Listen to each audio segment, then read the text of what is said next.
Hey guys, what's up? Mana here and welcome to the channel. We got a Yamaha XSR155 in the shop due for much needed repairs and a bit of servicing.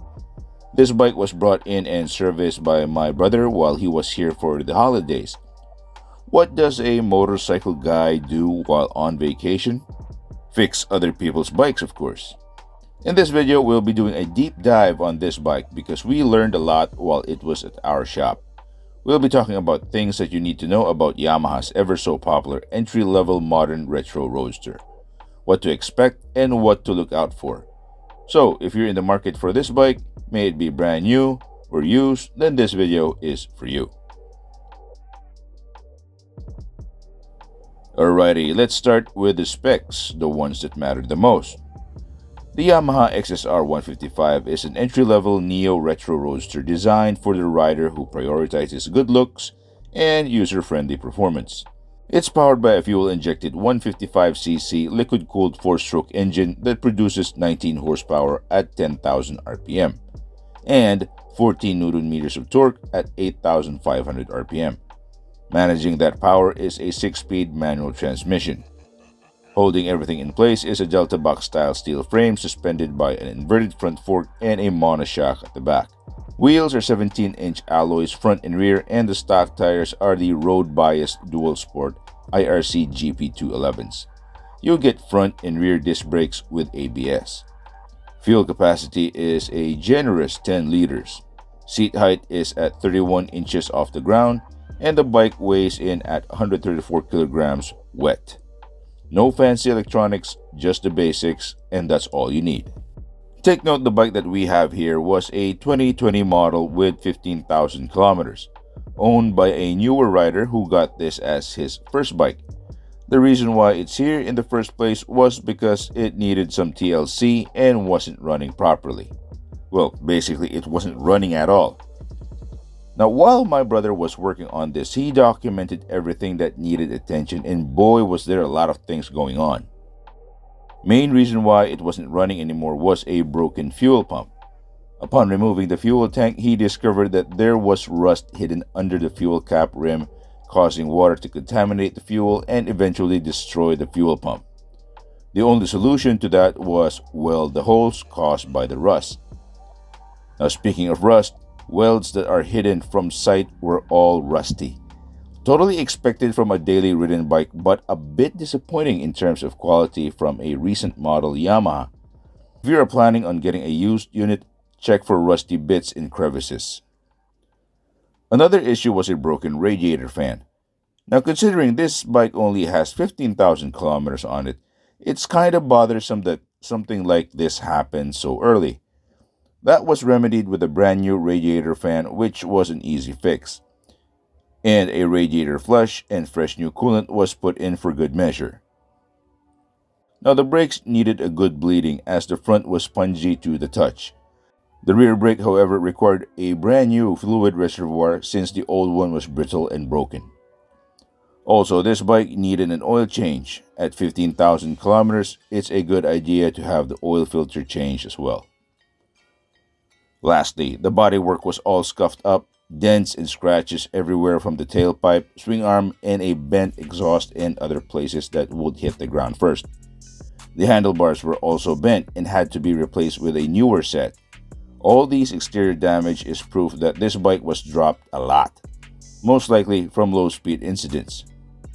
Now, some of these issues are totally understandable considering this is the owner's first bike.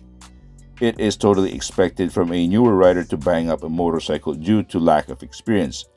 But the things that we found, like the rust in the places, especially in the fuel tank, the welds, and the broken radiator fan, and the brittle brake reservoir, are all signs of cost cutting from Yamaha. It's really disappointing considering that this is a recent model and the price for a new one is a bit high for a bike in this category.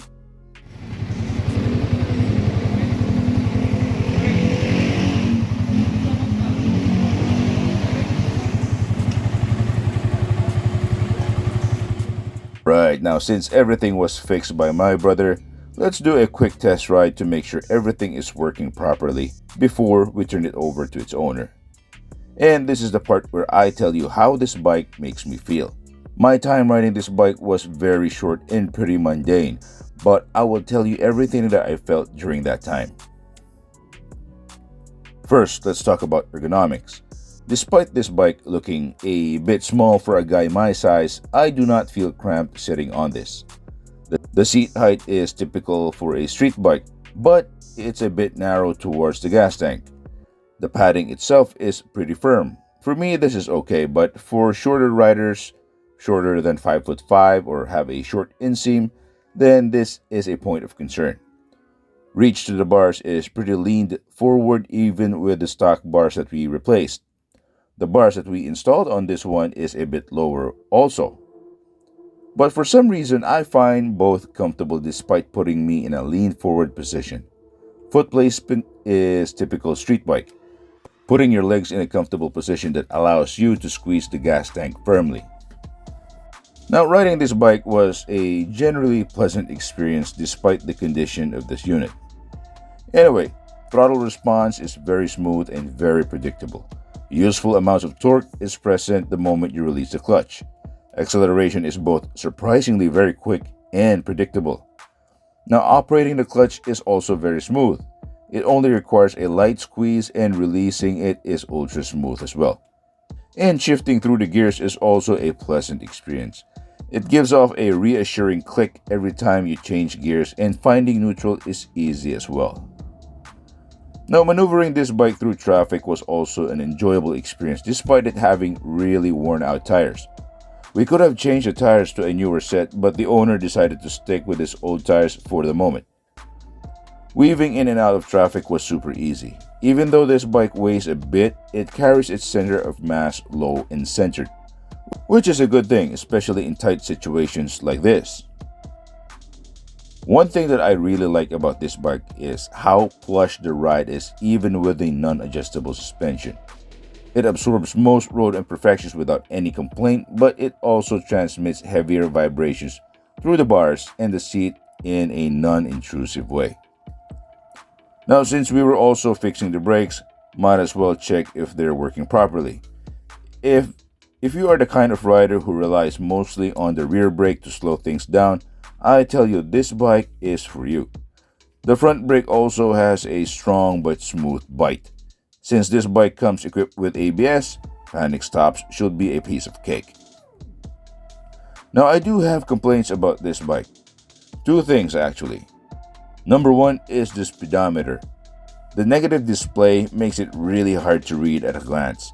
As you can see here, this was around 11 a.m. if I remember, and I could barely see anything in that tiny gauge. Might as well take it out and not be distracted by it in the first place. Second would be the fit and finish of the bike.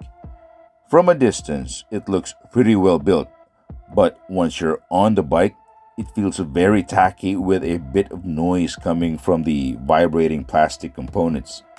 Maybe because of all the times that this bike was dropped by the owner, or could be because of Yamaha cutting corners with its components. I don't know. I would like to think it's just wear and tear. Now, to sum things up about the Yamaha XSR155, it is an agile entry-level retro roadster that is ideal for new riders to learn and grow on, but still entertaining for more experienced riders. I would say it's a fair deal for the price considering what it offers and despite its flaws, but that's just my personal opinion. Anyway, that's all I have for you today. Like and subscribe if you found this helpful, and leave a comment if you have something to say about this bike. Also, I have put links to videos of the bikes that I reviewed that you might want to consider over this one. As always, see you next time. Bye.